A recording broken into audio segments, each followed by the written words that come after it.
Hello mga ka-sunshine, maayong buntag sa tanan. Kini akong video ang ganap ani kay nagpalit og gasol going sa Veterans Avenue kay kaning kagabi ilagi nahutdan mi og gasol og ang giluto namo nga gulay timing ra jud nga nakaluto siya. Ug wala nila nga sutaw ng among giluto nga gulay, timing ra jud nga naluto, and then magluto pa unta mi og kanang bulad lagi. So wala na prito ang among bulad kay nahutdan na gasol. Lisod po kayo magluto mi og kanang kuan sa uling kay gabi nang dako, murag hassle na kaayo kay mutuyok pa sa tikod.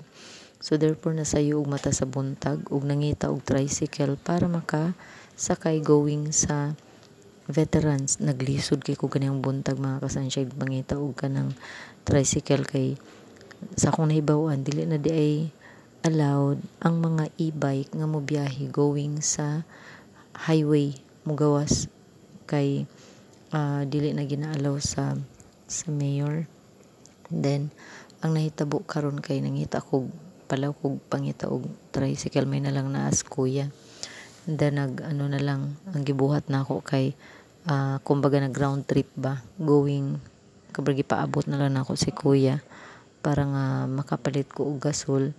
Magulat na lang pud siya kay kapoy kay nga magpaabot, and then muhundang na pud, and then diring dapitan na pud pag uli na ako ganiha samtang nagpaabot sa ako ang panginabuhi panalangin. So nanilig-silhig sa sa nataran kay na timing ang sakyanan sa mo ang anak sa mga landlady wala man diri. So gilimpyo na ako kay perting abuga mga ka-sunshine anang mga kuan dira kay mangagi ang mga sakyanan na ara ang mga abog, mga cellophane, mga plastic ba mga basura manulod pud. So kana lang ang ganap nako karong adlaw mga ka-sunshine. Kapoy di ay kaayo og mag-edit, di man dai lalim. Sulod nga nung ni-enter pa. So kana lang mga ganap ka-sunshine. Thank you for watching and God bless everyone.